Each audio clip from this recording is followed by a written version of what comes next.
So, is it safe to come back for part 2? Yes, this is part 2. If you haven't seen it, part 1 was the good kits. The ones I really enjoyed of the good, the bad, and the ugly. Yes. And this time, it's going to be the 5 bad and ugly builds. Yep. It's not going to be nice. It's not going to be nice. Roll the music.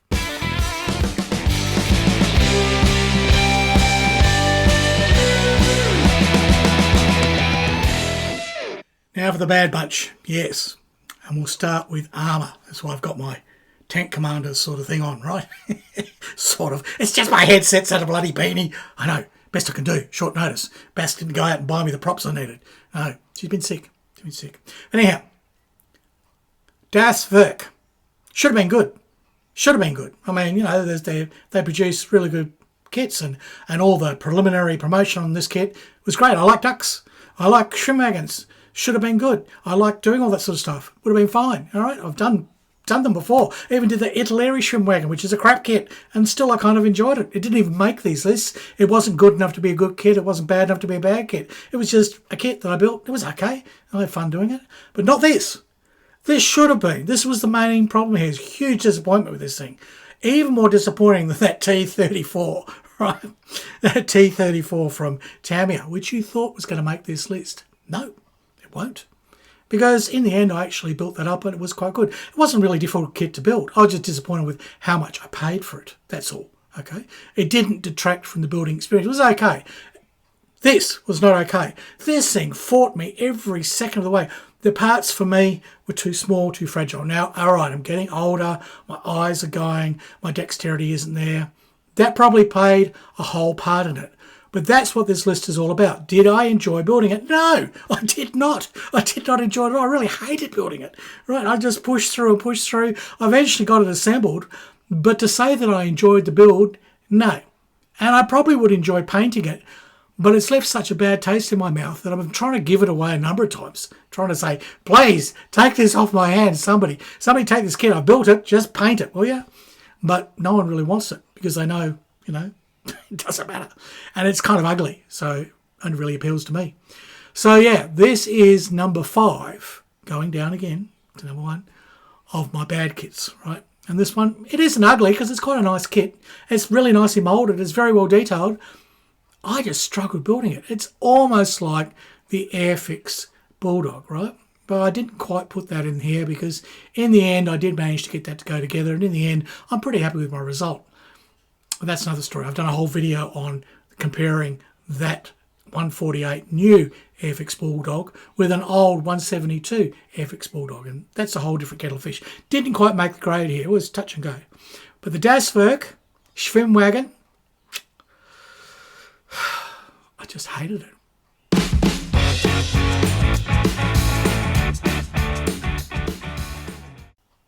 Continuing on with the bad bunch, I've got my flying doctor's cap on here, so that might give you an idea. Yes, it's an ambulance. No, it's not.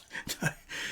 This is a kit that looked really good. I mean, I built the 172nd version of this from Matchbox. Thoroughly enjoyed it. And then I found Airfix had a 148.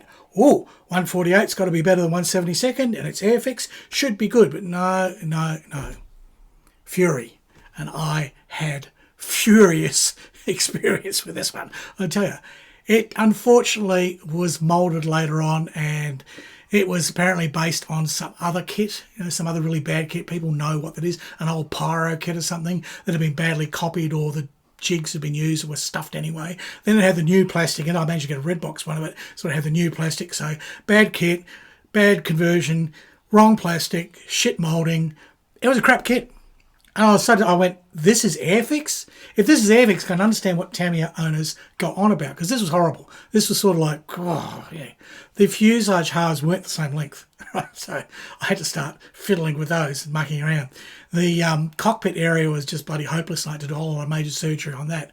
The struts and everything, nothing really fitted. It was just dreadful. And I mean, the propeller prop thing was just a big blob, and I had to carve that up. But I'd had previous experience from another kit that I'll talk about later of carving up the nose of a prop and trying to actually get the blades to look like blades instead of the whole thing looking like something that somebody blew out of their nose. So the experience was not what I was used to with Airfix. It was a kit that I just begrudgingly did. I could have built it in a day, but I didn't. I dragged on for a couple of months. And in the end, the only fun I had was painting the aluminium and getting the flat aluminium sort of canvas area, which is just doped, right? And then the shiny metal or stainless steel panels at the front. I use actually a colour called aluminium to do that. I used aluminium as my undercolour, and then I dry brushed on gunmetal. This is supposed to be a technique that worked, and it did. It was my first technique to get a really shiny surface. And if you dry brush on and then keep sort of buffing gunmetal over the top of aluminium, at least with the paints that I had, I think they were all life colour. That's right. Brain didn't work. Yeah, I'm trying to think back. I've blotted out so much in my memory of building this kit. I really did not enjoy the experience. This is the thing. So this is number 3 on this list because yuck. I didn't like it. I really didn't. It just annoyed me. Which is a shame. In the end, though, I mean, the final photos look quite good. You know, come up well. A lot of people just say, "Wow, I'm going to put a bit of rigging on and everything." I did all the Houdini stuff to it, and it's okay for what it is. But would I recommend anyone buy the kit? No, don't buy the kit. Wait until they retool it, or go and get there's other ones out there. I think even someone was telling me that the Smur kit was better. Can you believe it? Yeah, can you believe it? A Smur kit being better. But there are other kits out there that are a lot better. Now, I debated whether I would include this kit in here, but looking at my criteria, it was about my experience, okay? The Arizona, all right? Now, the kit's ordinary. We knew that. Going into it, I knew that. So I bought a whole lot of stuff to improve it, and that was the challenge. And that should have been a good thing. But 2 things happened. 1, I bit off more than I could chew at that stage. That's my fault.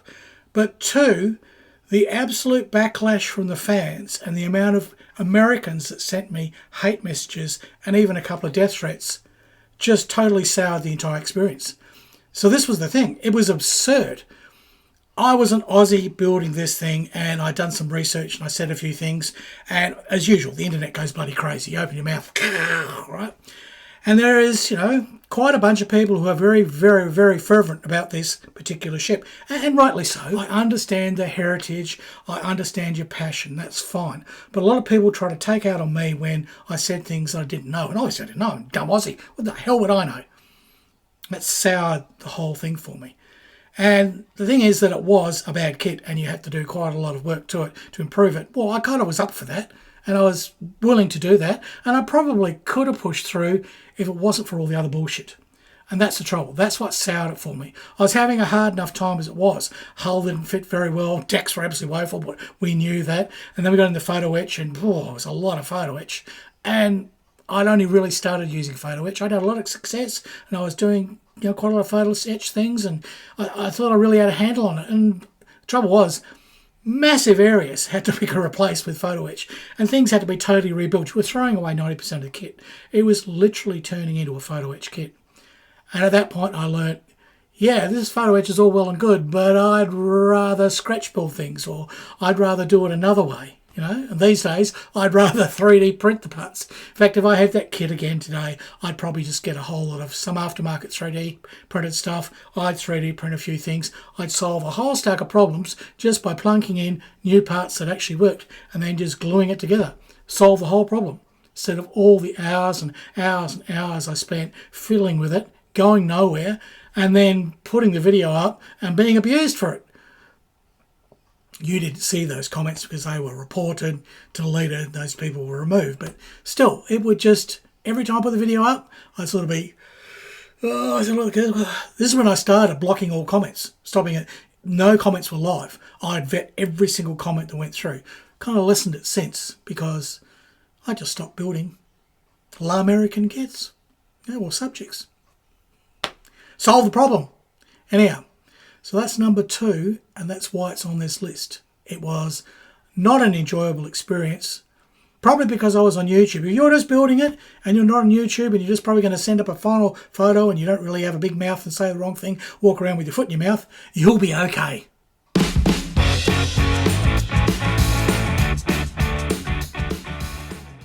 All right, we finally got to them. These are the ugly buggers. They are. They're ugly for me. And both these kits were absolutely horrible. One, I pulled a rabbit out of the hat and actually got it together, made it work, and won a prize for it. Well, won a first place somewhere. Club meeting, right?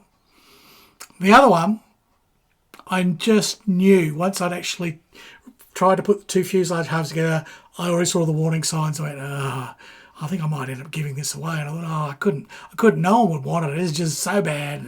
It was flashy, it was horrible. I think it was one that Becca kind of gave to me. He said, you can have that Spitfire. Yeah, it was a Spitfire of all things. I love Spitfires. Not this kit. It was so horrible. It just was so horrible.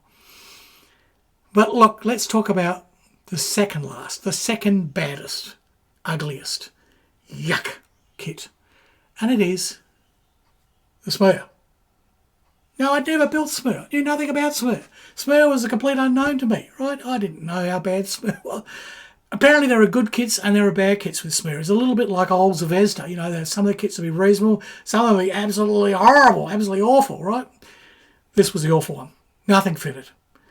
There were parts of it that were beautifully moulded, then there'd be a big warp in the mould, and the rest of it was just god-awful. So you would have to totally get in there and cut it all to pieces and try and fix it up. And, so there was a lot of scratching, a lot of fixing up. But, sort of like, oh, dear. I hadn't paid much. I think I paid 1.5 shekels for the kit. So I bought 2 because I thought Becca wanted one. Just as well because I needed 2 kits finally to fix it because it was just dreadful, absolutely horrible. I mean, I ended up having to scratch some bits because like struts and things were just god-awful. They didn't fit the slots. So much work I had to do on this to make it go together, and it shouldn't have been that hard. And there was no interior. It was just a big hole. So I didn't mind that so much that I went, okay, I'll scratch an interior. And it was sort of the first time I'd actually scratched an interior from an aircraft. So I taught myself something. But it just, all the time, it was just, I just didn't like it. And I even had it and took it to club when it was assembled, but it was still white. I hadn't actually put any paint on it. Showed everyone, and they said, it's coming on nicely. And, this, you tidy up that. And probably, by the time you get some paint on it, it might come up okay. All right, I was encouraged to do that. Anyway, I had a meeting that afternoon in Ipswich. Now, if you don't know Ipswich is the back of beyond here in Brisbane, okay? And if Brisbane is 20 to 30 for the day, it's Celsius, right? Ipswich will be 10 to 40. It's just absurd. Ipswich is really cold and it's really hot. I just don't like the place. The temperatures are too extreme. And I go there for shows and things. And and this time we went for a meeting because I was going to be on the committee for the next big show that was going to be done there for modelling. And I sort of volunteered my time to do that. I'd left the Smur Mackie 72 in a container in the boot of my car where I thought it'd be safe. But when I got out of the meeting, it was 45 degrees outside. It's just ridiculous. And I thought I better check on the Smur, opened up the boot, and the Smur, which should look like that, had just melted. The wings had just melted. Everything melted and looked horrible. And it was just a big, no. But to say, luckily, I had another kit, so I could throw away parts and just try and cannibalise between the two. I'd already got used to scratch building a few struts and things, so it was a lot faster fixing it the second time. In fact, like with all kits, you build it the second time, you're wiser, you know what to do, you know what to avoid, you know what's in the bin, this part, fabricate it, that's better, or I can pinch this from there, do that. So in the end, I did finish it, and I did paint it up, although I had another calamity along the way where I wrecked the floats because I used super glue. The floats needed weights because the whole thing was nose heavy, so I kept falling over, right? Needed more weight in the tail sort of thing. I had weight in the body, but it wasn't working. And apparently the trick was to put weights in the floats, right? So I did that, put weights in the floats. So it didn't fall over. Maybe it was tail. It kept falling over. So I put them in there and I glued them in with super glue and left it overnight, came back in the morning, and the floats were like bananas, because there wasn't enough sort of ventilation for the CA glue to vent. So it started eating into the plastic, trying to get out and let the fumes out. And so the floats looked like something out of a Scooby-Doo cartoon. Right? It was just a mess. But again, luckily, I had more floats. I had some straight floats. I put those on, away I went. Painted the whole thing up, put some rigging on it, did some nice little copper effects of the tanks. That was all well and good. can't say I thoroughly enjoyed it. There were moments that I sort of didn't mind doing the scratching of the cockpit interior, and I did the little canopy. It was not really a canopy, it's just a little windshield. I made that out of acetate, and acetate sheet, and I bent it and I painted it, and and I did a lot of things to it. Anyhow, I wasn't that fond of the kit. Bernard had actually said, bring that along to the club, that looks really good. And I went, you sure? I said, I'm really not happy with it. Brought it along to the club, lo and behold, that month it won first place. So it was a kit that I wasn't that thrilled about because of the experience. But in the end, it's actually quite nice to look at. In fact, they asked me to take it along to the annual big show, and it was put on the table there. A lot of people looked at it and they all went, is that the Smur kit? And they thought, wow, yours turned out really good. Mine was just garbage. So in the end, that turned out to be a good thing. But the kit itself, ugly. Absolutely ugly. So you're asking, what could be worse than a floppy, bendy, heat-dripping, non-fitting schmur? Well, there's another brand that is more awful.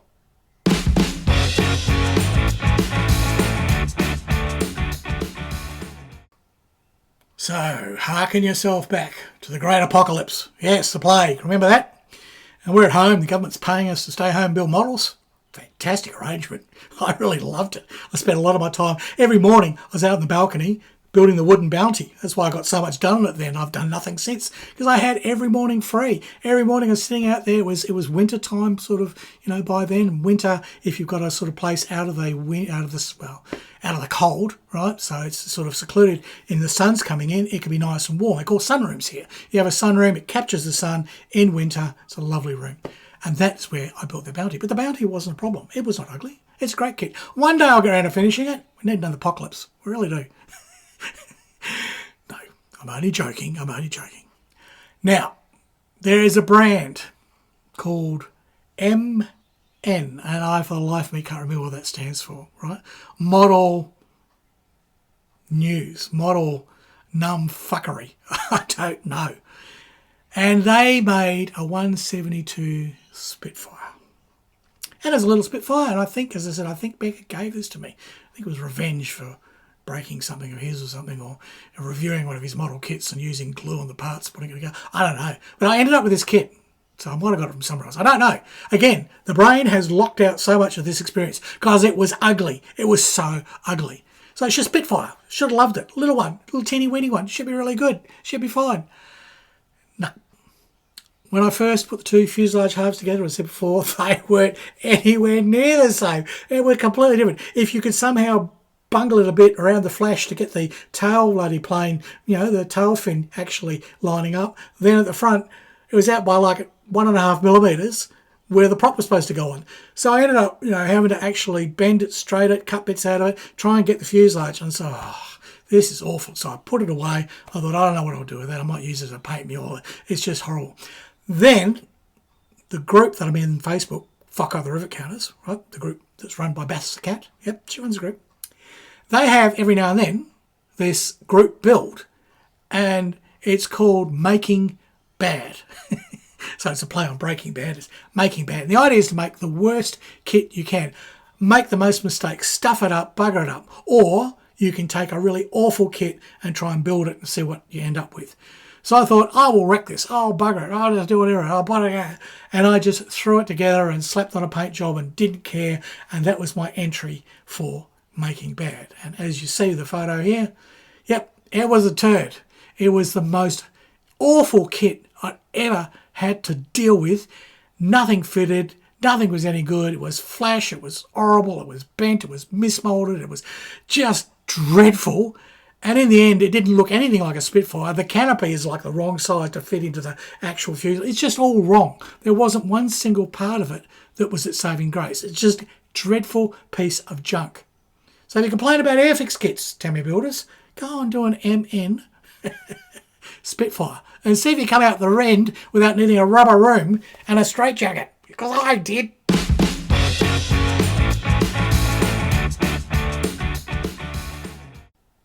So what do you think, hombres?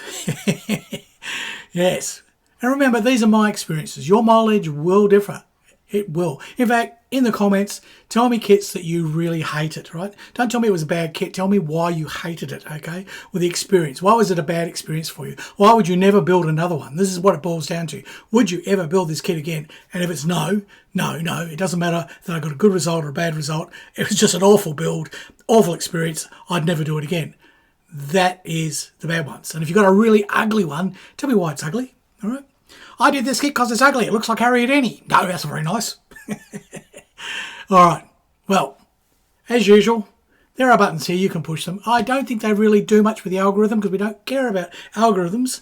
And also, if you really do feel like helping me out, you don't have to because maybe you're a member of Pay Anyway. You pay up anyway. But look, you can always buy me a curry and add on. Or tell your mates to. Tell your friends. Show this video to your friends, right? Not too many. These videos are supposed to be just for you.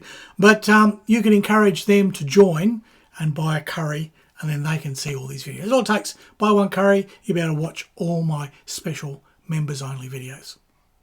All right, that was the good, the bad, and the downright ugly. yes, in my opinion and my experience. All right, goodbye from Australia, and it's hooroo from Harriet Annie.